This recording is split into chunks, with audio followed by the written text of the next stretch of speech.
Hey, beautiful souls, beautiful sunshine here with the Holistic Healer, aka Sonya B. This is Reiki Time with Sonya B. Today's topic will be about what is Reiki. So, Reiki is, let me just say this first. Reiki is sometimes referred to as a Reiki healing power. Sometimes Reiki is referred to as Reiki healing energy, and sometimes Reiki is referred to holistic healing energy. So, just be mindful of that because there are different healing modalities out there. But as long as it has the word Reiki in it, that stands off alone from the other healing modalities, should I say, because you have shamanism, you have stuff like, past life regressions, and you have stuff like, you hear people say stuff about how they try to somewhat acupuncture is not the same as Reiki life force energy, but the reason why I say that is because acupuncture kind of does what Reiki does. The only difference between acupuncture and Reiki, acupuncture, they deal with needles. So therefore, they poke needle in different pressure points in your body to help relieve block energies. So for people who don't like that type of stuff, like needles being inserted to your body, I had actually went to have some acupuncture done at one point in time when when I was needing a little bit of when I had some stuff going on with myself, should I say, that sometimes I needed to have outside forces kind of help me adjust and get over that hump of energy, should I say. But anyway, because there are times that I can release my own blockages or whatever the case may be, but then there's times where other things is taking place that I got to kind of pinpoint. And if I'm not really focused on what's going on, sometimes I may find myself resorting to, outside means, but in some sort of way. But anyway, I say all that to say, not to make the discussion about me, but I say all that to say that, so keep that in mind too. But only thing about acupuncture that's different between acupuncture and Reiki, they're like cousins to each other. As I said before, acupuncture helps to relieve blockages as well too, but they poke the needles within the certain pressure points within your body. Reiki, it is basically either hands on the body or either hands hovering above the body like this. So I say all that to say, and the only difference between acupuncture and Reiki is channeled life force energy that is channeled down through myself as a practitioner from right here, which is my crown chakra. It flows right into my crown chakra, and it flows right down to my whole center channel field. In other words, that energy that I am channeling, I then channel it. It's not channel it. I send it into the clients, which help assist them with their own self-healing abilities that we all are capable of, but sometimes it just needs to be reactivated, should I say. Anyway, so with all that being said, so just keep in mind, there's a big difference, but it's up to you to just kind of do your research, and more importantly, use your intuition and your gut feeling when you do seek out a Reiki practitioner, or if you should seek out a Reiki practitioner, or whoever you're being divinely. I mean, if there's no question at all, then by all means, do what you do. But I will say this, it's definitely important to use your intuition, because I know that there are people who are actually, there are some people, just use your intuition. That's all I'm going to say. Just use your intuition. But anyway, so let's see what else. Now, the word Reiki, which is REI, stands for universal. Okay, universal. And the KI stands for life force energy. So you put it together, it's referred to as life force energy. And I say that to say because us as humans, we all have life force energy within us. When we breathe in, that's life force energy. So that's why it's so important to breathe. Anyway, so with all that being said, our pets, our plants, we have so many animals, our foods, things that come from the garden, that is, as I kind of discussed in the other video just briefly or whatever, flowers, things that are outside in nature, the trees, the dirt, the crystals, the ground, the grass, the soil, all of those things are life force energy, and so on and so on. It goes on and on. Anything that is living is life force energy. So anyway, now we're gonna, okay, so now I'm gonna talk about like kind of what Reiki does. This is just a brief of it. So what Reiki is me as a practitioner, as I said before, this is my channel field, which is my crown chakra. I channel energy from life force energy, which is God, source, spirit, and it comes down through me, through my center channel field. Okay, it flows into my body and it flows out of my hands into the client's body. I say all that to say, as I said before, when you're dealing with acupuncture, it helps to relieve blockages, but it does not allow you to channel the positive life force energy. The needles don't do that. They just help relieve blockages. So again, the positive life force energy comes out of my hands and it goes into the client's body, whether I am touching them or whether I am just hovering my hands over top of them, which is the space in between. So there's a difference between the two. So sometimes your practitioner may ask, because there are people who do not like to be touched, and they should basically out of respect to the clients, because some people may have had some sort of trauma experience or whatever, that they don't like people touching them, which is fine, because I'm kind of somewhat one of those people, like it wasn't like that before, but it was almost like stay out of my energetic field. But anyway, but I say all that to say, for them it's other reasons or whatever. For me, it's about shielding, protecting my energy field. But anyway, so with all that being said, yes, so again, when the energy is going into the body, it's basically, it goes where it's needed. The energy helps to assist the client for reactivating their healing abilities. So it's not so much, it's the positive life force energy that's going through them, but it's almost like when you turn on a light switch. Consider the light switch. Remember I said positive light force energy. Life. So when you hit the switch and the light turns on, that's giving something life, right? So it's almost like that energy, as an example, that energy is flowing through the client and it's going to those places where it needs to be healed. If you are someone who does not have any specific ailments, or if you don't have necessarily any physical problems or whatever, but you want to get more in tune with yourself on a spiritual level or even a mental level, Reiki is also good for different things. It's good mentally, physically, spiritually, and emotionally on all different levels. If you're someone who wanted to open up your third eye, Reiki helps with that, whether you want it to or not. But the point of the matter is, Reiki basically helps set you onto your soul's path, should I say.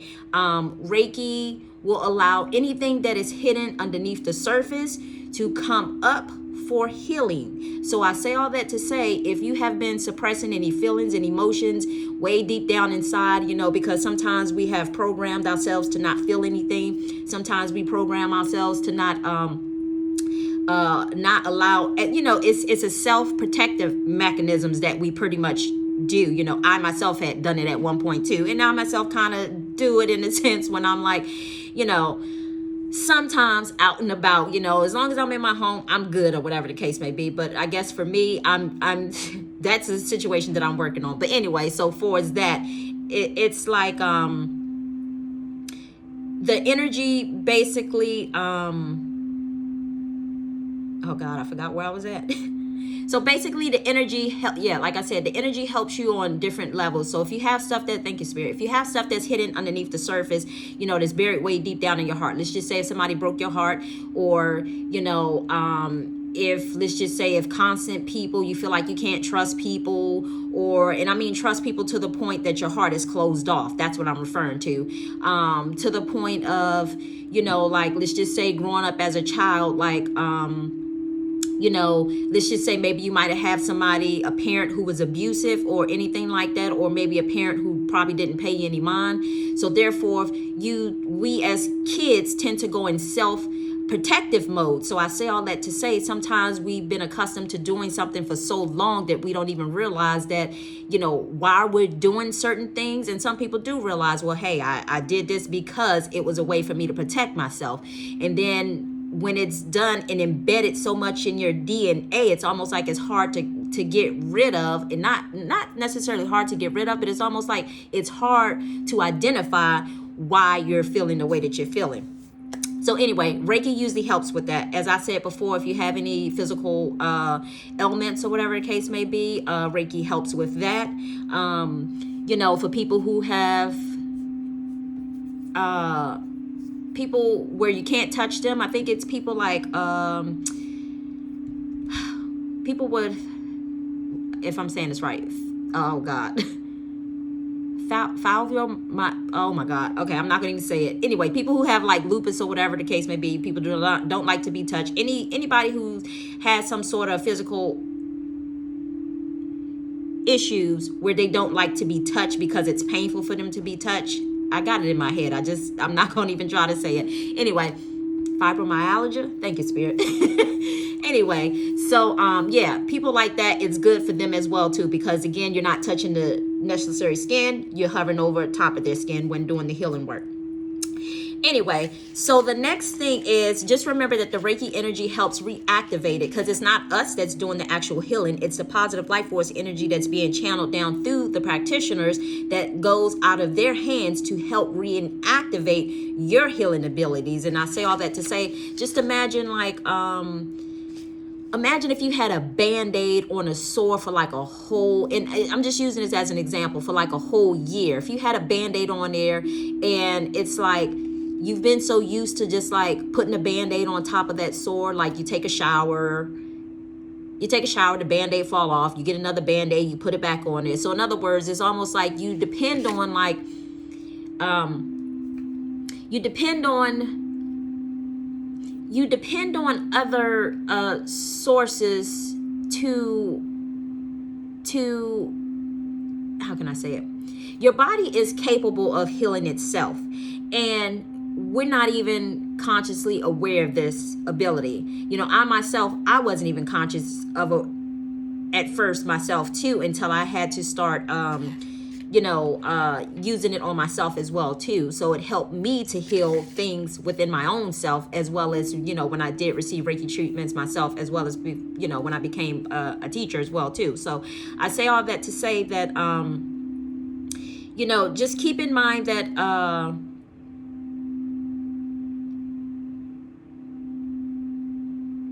if you have stuff that's buried deep down inside and you're wanting and looking to heal it, just know that Reiki is a great benefit to help assist you on your path. And let's see. Okay, so keep in mind too that when we have our hands on our clients' bodies, or whether it's off the body, we're not directing the energy. The energy flows into where the energy needs to go. In other words, it's almost like two things are happening.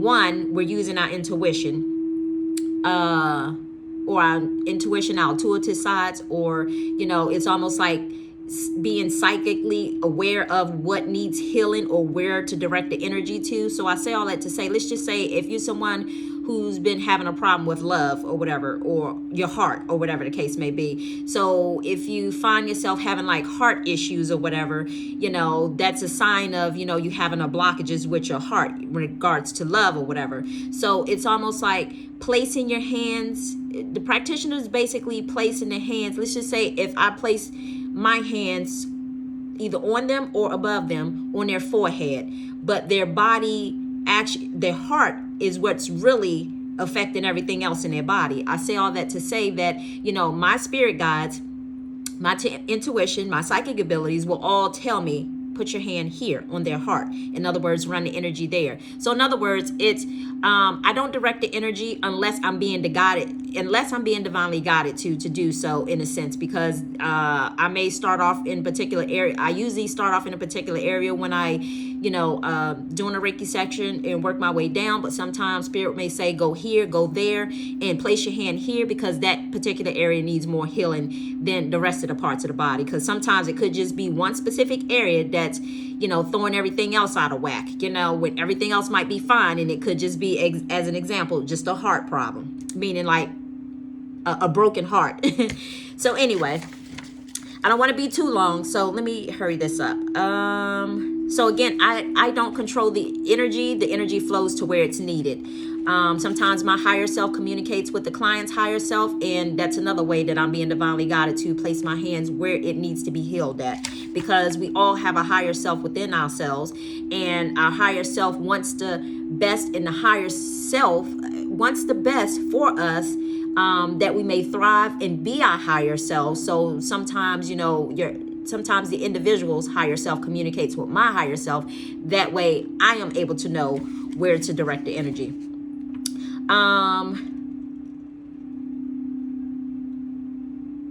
Okay, I just talked about that. Okay, so there's one thing else to know too. Sometimes clients may come to Reiki practitioners. Usually sometimes I ask my clients or whatever if they having any ailments or specific issues that are bothering them, and usually they kind of tell me or whatever. So sometimes I'll direct that energy where it needs to go, or sometimes they don't even, or I may forget to ask, and even if I don't ask, it's almost like it's still effective in the end, because I give you an example. One time I was giving a girl a Reiki session, and apparently she had mentioned to me in the end something about her, because I know that spirit was leading me down to her ankles, as an example, as one of the examples, leading me down to her ankles. And as I was being led down to her ankles, I realized that she had looked like surgery on her ankles or whatever the case may be. So I say all that to say, and I told her, and she had noticed also too, that I spent a lot more time in that particular area. And then she went on to explain to me what had happened with her when she was younger or whatever the case may be, where her ankle needed healing. Because if you think about it, your feet and your ankles are the foundation of your body. So in other words, if that's out of whack, everything else is out of whack. So keep that in mind too, just as an example. Another thing to remember is, us as myself as a practitioner, I do not give medical diagnosis. You guys, usually clients come to me already knowing medical diagnosis or whatever, and I'm not necessarily saying that we treat the medical diagnosis, but basically some of us in so many different ways, we have different modalities that we use, that again, using our intuition, our psychic abilities, that helps us to assist the client during a Reiki treatment or a Reiki therapy session. So anyway, again, I do not give diagnosis in regards to what a person may be experiencing. So yes, keep that in mind too, that as Reiki practitioners, we shouldn't be giving diagnosis anyway, because we're not medical healthcare professionals. So that's one thing to remember as well too. So always just make sure you remember to consult your healthcare provider first and foremost in regards to that situation if you're looking for a diagnosis. But other than that, Reiki is good, along with helping to assist you while you're Reiki is good. Reiki is good. Excuse me, y'all. Reiki is good to help assist you, along with while you're also consulting your medical health care provider, if that makes sense, in other words. So, yes. So anyway, that is pretty much it. I'm going to end it there. I don't want to be too long. So next week, I am going to talk about Reiki being safe. Anyway, because I know some of you guys want to know if it's safe or not. So anyway, so until next time, thank you so much for visiting me during this Reiki session with Sonya B. So I wish you all much love, much light, and till next time. Bye.